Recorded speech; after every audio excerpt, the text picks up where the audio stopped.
Just a robot! So just so you guys don't see this video as, well, you know, clickbait, this video is not just going to be focusing on the new Masters of the Universe reboot. Or is it a continuation? I don't even know. I'm losing it! But before I get to it, I'm going to talk about Rey from Star Wars, Captain Marvel from, well, Captain Marvel, and Mulan from, well, Mulan. The live action one, not the cartoon.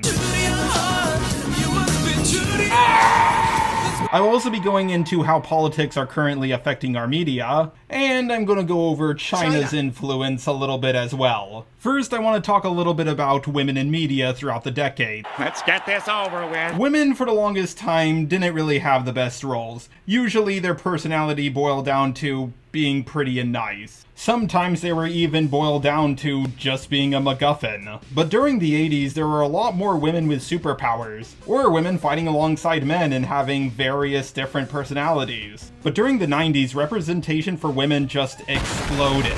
In live action, animated stuff, this is when studios were really understanding how to make good female characters. But during the 2000s, women who were three-dimensional characters were just all over the place. They could have well-written story arcs, be some of the best villains, or they could be like Bella Swan and just be the worst thing ever. Now, I'm not saying no good female characters existed before the 2000s, before the 90s, or before the 80s. I'm just saying they got a lot more common in these specific decades. But during the 2010s, something weird started happening.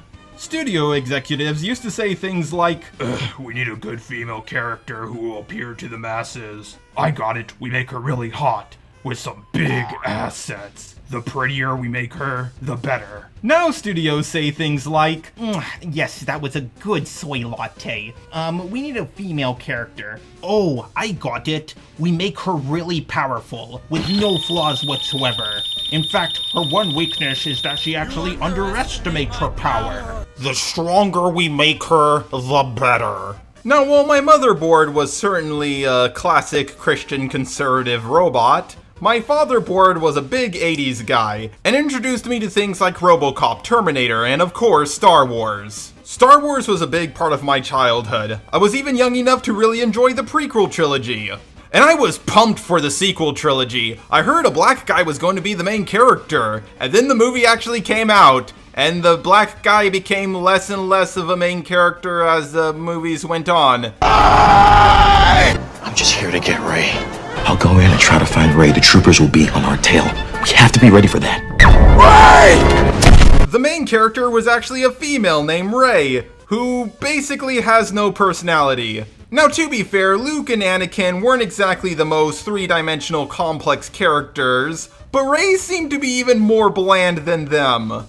But holy shit was she powerful. She's the only main character able to shoot fucking lightning out of her hands. Luke in his second movie wasn't even able to use the Force to take an X-Wing out of a swamp, but Rey could levitate several dozen boulders at once.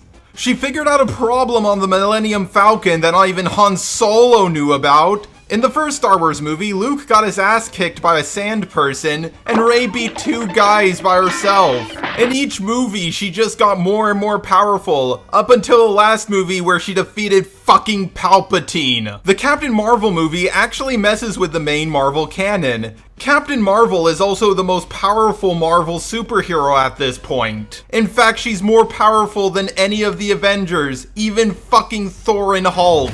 And just recently in WandaVision, they're now implying that Wanda might actually be the strongest. Like, what the fuck? She could have taken out Thanos on her own if he hadn't initiated a blitz. I mean, nobody else came close. Well, I'd argue that Captain Marvel came close. They say she's even more powerful than the Sorcerer Supreme Doctor Strange. What is going on? Power exceeds that of the Sorcerer Supreme. What is Captain Marvel's big weakness that she has to overcome? Well, it's that she's not using her full power. She easily defeats a whole fleet of alien ships all by herself, which is a lot less interesting than, you know, how every other Marvel superhero handles their villain. With this interesting thing called, oh, I don't know, strategy! You had a great idea, Tony, but my suit is more advanced in every way. How'd you solve the icing problem? Icing problem. Needless to say, a lot of people complained about both of these characters, but the critics at Rotten Tomatoes seem to absolutely love them. And just like in Star Wars, they make the black guy even less of a main character. What is the interesting origin to how McFury lost his eye? A cat scratched it out. Yeah, it's kind of funny, I guess, but what about the line he said to Captain America where the last time he trusted someone, he lost an eye? Guess McFury is also a liar now, apparently. Both of these are also Disney movies. But I'm sure Disney learned their lesson, and they're doing a live-action Mulan movie. Mulan was an excellent animated female character. I'm sure they won't mess this— oh god. Oh no. Oh. Mulan is born with this thing called Chi, which was never mentioned in the animated movie. Guess Disney wanted to just do Star Wars again. She's a complete and total badass from when she's a fucking child. And what's her big weakness? What's holding her back? Well, it's because disguising herself as a man makes her untrue to herself and keeps her from being at full power. There's a female villain. At least we got one of those. Oh no, wait, she's good now. Because every woman on Earth has to be fucking perfect. And just like Rey from Star Wars and Captain Marvel, her personality is about as interesting as a sack of napkins. Or I guess in this case, tofu. And this is where I realized something. Being pretty and nice is not a personality.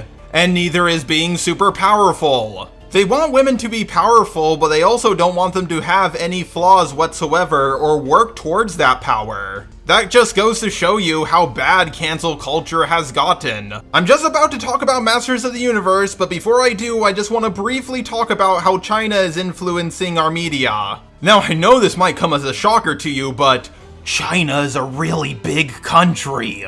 And I heard that China really likes strong female characters. I don't know if that's true or not, but there's one thing I do know that's true. They really don't like the gays. And gay representation has certainly been going down in the media as of late. Anything gay in Captain Marvel? Nope. Anything gay in Mulan? Nope. Anything gay in Star Wars? There was a kiss in the background in one scene, but it was edited out of the Chinese version. You know how Finn became less of a main character as the movies went on and he became less and less visible on the posters? Well, some people think that has something to do with China, because China also ain't the biggest fan of, well, black people. So if you can't give as much representation to black people or gay people, where do you put it? You put it all in women. You can make your female characters powerful, just have them work for it more. Give them a flaw or two that doesn't have to do with them not knowing their full potential. And give them some goddamn personality. But what do the three movies I just mentioned all have in common? Oh, I know! They're all in live action. And at least animated female characters are still pretty good. And then Masters of the Universe Revelations came out. And it was, wow, just wow. The trailer showed He-Man a lot, and we just had a She-Ra cartoon, so now it was He-Man's turn to be the main character. Clownfish TV, who are an anti-SJW channel with a lot of insider information, exposed that He-Man wasn't going to be the main character, and instead a female was going to take the lead.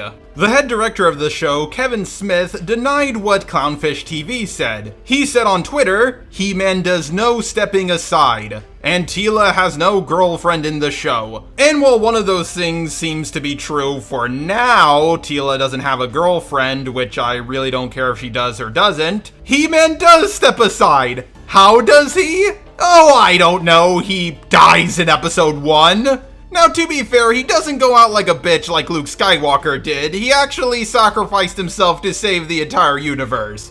But still, he's dead in episode fucking 1! How is that not stepping aside? He's dead! Yes, he does come back to life in the last episode, spoiler alert, but then he's taken out. Like a bitch this time. Another thing happens in episode 1. So you guys remember Invincible, right? And how much people hated Amber's character? Well, they didn't hate her character at first. They started hating her character after Mark revealed his secret identity to her. And she said she always knew. You what? She was angry at him for keeping a secret that he, you know, really should keep from her for her own protection and the protection of his whole family. She also technically lied to him because she knew his secret identity, and she was acting like he was just brushing her off for nothing. Well, Teela somehow outdoes Amber in the first episode by blowing up at her own foster father and He-Man's parents because she's upset that he kept a secret from her. Lady, their child is dead! And the worst part is, she receives no consequences for doing this. What, are we trying to teach women that they can act like total bitches and not get slapped in the face for it? Teela does have a friend who's black, and that's all I remember about her character. I mean, yeah, she's good at technology, but Man-at-Arms is still way above her, being able to make a sentient robot. She doesn't have any superpowers, and she's kind of just there. I'm not gonna lie, if she was white, I would have forgotten about her existence entirely. What is Teela's weakness? Her biggest fear? The main thing that's holding her back? Well, it's because she doesn't see herself as amazing as she really is. You know, so much for your tweet, Kevin Smith, where you said, our series is literally all about He-Man. You should have said the opposite. Our series has literally nothing to do with He-Man. At least that would be closer to the truth. I mean, if they want to make a woke He-Man show, just make He-Man gay. He's a big, muscly man who wears pink and hangs out with other muscly men. Granted, when He-Man first came out, people really didn't see him as gay. You could actually be a big muscly bro and slap your friend on the ass and not be seen as gay back then. You could also be an old man and hang out with a teenager without people immediately assuming you were an EDP. He-Man's marketing was just like Last of Us 2. You think the main character from The Last of Us, I mean the last game, is going to be the main character, but instead it's someone else, and that someone else has a vagina. So studios do know that people don't like what they're actually doing. So they lie pretending that they're not doing that, and then they do it. This is not how an adult should act, this is what a child does. It's like how your vegan friend promises you in the next cookout he's not just going to make veggie burgers, and then he does just that, hoping you'll suddenly be, I don't know, converted to his side? Like, what was going through Kevin Smith's mind? Did he think, people won't watch this if Teela's the main character. Oh, I got it. I'll say it's all going to be about He-Man, and then once they watch the show, they'll see just how amazing it is. And then people will accept me for the liar I am.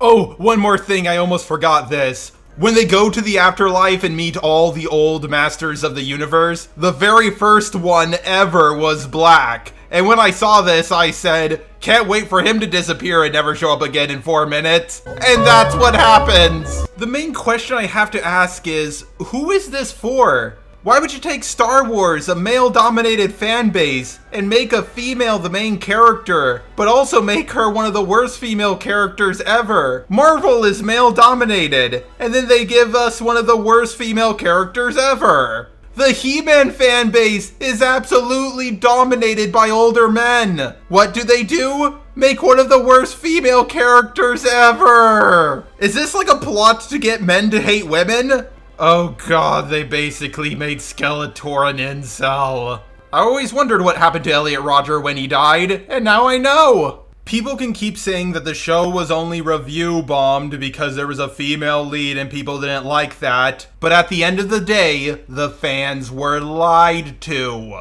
You probably heard the old saying, get woke, go broke. But the truth is, if you know what to be woke with and what not to be woke with, it will make you even more money. You want to appeal to a Chinese market? Take out the gays. We don't need that kind of wokeness. China really likes strong women? Put extra amounts of that in there.